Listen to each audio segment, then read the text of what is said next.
guys, so in today's video we're going to be looking through one of my old hamster care books to see what used to be recommended. I thought this would be a fun idea because I have quite a few of these books lying around my house. I believe the one we're going over today is the only hamster book I have, but I have a ton of different reptile ones. I have like general reptile ones and ones for specific geckos. Whenever I go to like used bookstores, I love to look for these old care books because back before the internet was a thing, or even back when this book was published, the internet was around, but it was nothing like it is today. You couldn't just go on YouTube or just go to a forum and talk to hundreds of different hamster owners to see what they recommended. So books were one of the go-to places that people found their information when they were trying to do their research on animal care. And after reading through some of these books, I can see why care has improved so much recently with the internet, because some of these books are pretty bad. So I thought it'd be really fun to go through some of the main parts of these books with you guys. Like I said, today we're going to be going over a hamster book. If you enjoyed this video, let me know down in the comments and make sure to give it a thumbs up, because like I said, I do have a lot of these for different reptiles, including a lot of geckos. But today we're going to be going over the Hamster Handbook. I found this in a secondhand store, like a used bookstore. I think it was probably just a few dollars, so I went ahead and picked it up. I've had it for quite a while, but I just glanced through it a couple times. From what I've seen, some of this information is pretty cringy. I did grow up with a lot of animals, but surprisingly I never owned hamsters when I was younger, which is a good thing because according to this book, if I would have listened to it, I would have taken awful care of them. But I did own a guinea pig. Yes, I did say a guinea pig because I had one lone guinea pig. The crazy thing is I remember doing so much research before I got that guinea pig because I had to prove to my mom that I knew what I was doing and I would take care of it. So I remember doing a ton of research on the internet at that time, and I made like a PowerPoint presentation to show my mom just how much I knew, and that was in, I believe, 2001. So even though I did a ton of research in 2001, looking back, literally every single thing I did to that poor guinea pig was completely wrong. His name was Homer, even though I'm pretty sure looking back he was definitely a female. He lived alone in a tiny cage on cedar bedding. He didn't have any hay. It was not a very good situation, even though I researched, but he did live for over 5 years, which I'm not sure how. But back then animal care was a lot different, and that's why I wanted to go through this book. So there are a lot of different chapters in this book, but I just thought we would take a look at a couple of the main ones, like some of the care requirements, like when they talk about how big your cage should be. There are a lot of other things in here, like going over different hamster types and their coat colors and everything.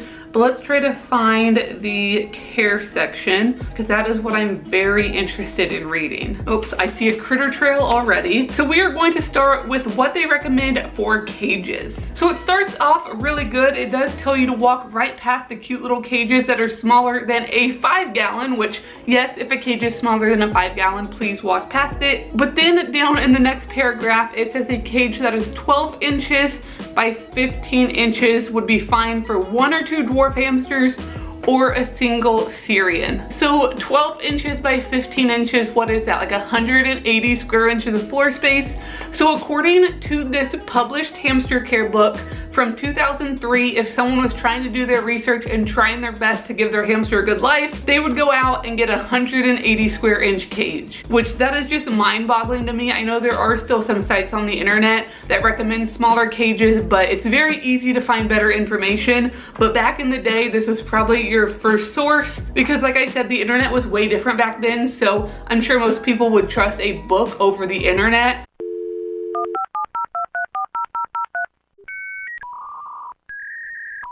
So this is probably people's main go-to. So here it talks about some of the different types of cages you can use, such as recycling other cages. And it says that bird cages make acceptable hamster caging. And there is a picture over here which looks like it's a converted bird cage. It might just be one of those awful little store-bought cages. But I don't mean to laugh because it's not funny, but it's just funny because this is what people were listening to back then. But you can see that hamster is so stressed out, and you also notice his lovely barred wheel in there. So I didn't even notice, I just noticed the hamster that's up top. If you look down in the corner, there's like a whole litter of hamsters in there. No wonder that one up top is stressed. That is, wow. Like, I don't react that much, so I don't know how good this video is going to be, but that's bad.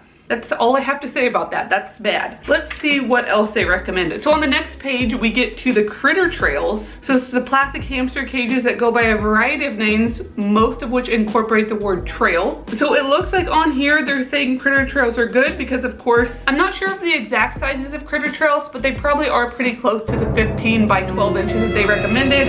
So I guess a critter trail is a perfect size. And they also show a hamster on a lovely barred wheel, which they actually do still sell barred wheels. I have no idea who's buying them because as far as I know, they're not suitable for any type of small pet. I could be wrong because I don't have experience with all types of small animals, but they're definitely not suitable for the hamster that they're showing in this book. The one good thing is they do recommend aquariums in here. They don't say what size, which is kind of terrifying because I'm assuming they mean a 10-gallon, and yes, they definitely mean a 10-gallon because there is a 10-gallon on the next page, but it is good that they at least mentioned aquariums. So let's see, now that we have the cage, let's go on to the substrate. So it does say there are 2 types of litter not to use: clumping kitty litter. I would hope not. Please never use clumping kitty litter.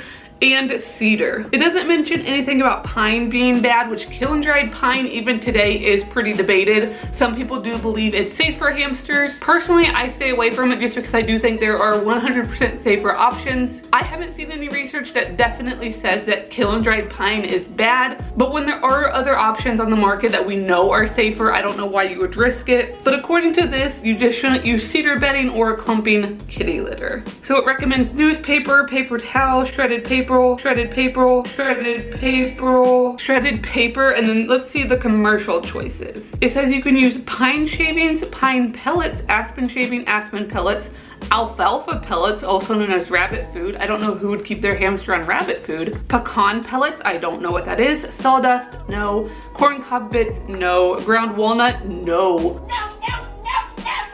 Or pecan shells, shredded wheat stems, shredded hibiscus stems, recycled newspaper, coconut husk fiber, and cypress mulch. I urge you to try them all and should retry them in intervals. If you're watching this, I do not urge you to try them all. Some of those are not going to be good for your hamster at all, especially stuff like the corn cob bedding and the ground walnut shells can be very harmful. So please don't just try every bedding that the pet store sells and see which one works best for you, because even though it might seem to be working okay, it can be doing some damage inside and you're gonna have big vet bills. So find something that you know is safe and your hamster enjoys. So now we'll move on to the section about exercise wheels. Unfortunately, this whole section is only like 1 paragraph long. It does say, I think these are important for keeping any hamster busy and exercise. I would have to say that I know these are important. It does say if your cage doesn't have room for a wheel, rethink your cage and get a bigger cage, which if you're keeping your hamster in a 15 by 12 cage, it probably doesn't have room for a big enough wheel. But it doesn't say what size of wheel they recommend, which is a little bit disappointing. So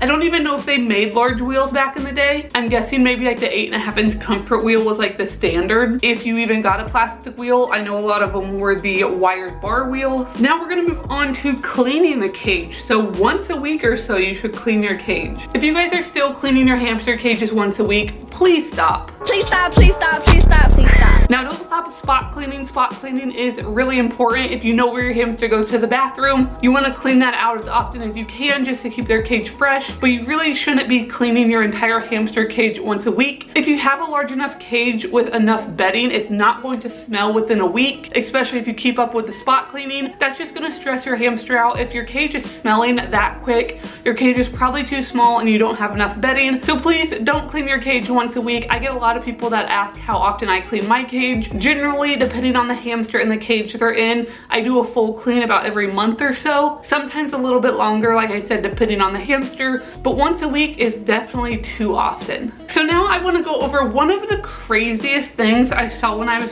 flipping through this book. The section is called Housing Hamsters in a Small Area, and it talks about if you want to raise and breed hamsters, to save space, you might want to look into a rack system. I know a lot of people use a rack system for reptiles, and people have very strong opinions on both sides for that, which we're not going to get into, but I've never seen anyone use a rack system for hamsters, and I can't even imagine how that would work. It does go through some of the cons, like there's not going to be space for a wheel, which obviously that's a giant con. That should be a big enough con to make everyone double think, should I really put my hamster in this little bin? Even though there are some cons, this book does go ahead and tell you exactly what you would need to build a rack system and how to assemble it. I can't imagine putting a hamster in a rack. But overall, this book has some pretty bizarre care information. Like I said, a lot of this book goes over different things such as how to tame them and like what to expect when they're growing up if you're breeding hamsters, and different coat colors, which I'm not going to go into. I really just wanted to go over a few of the main care things that it recommended in here because those seem like the most important to me. I am just going to put up a few of the really cute pictures that are in this book on the screen really quick just so you guys can see them, because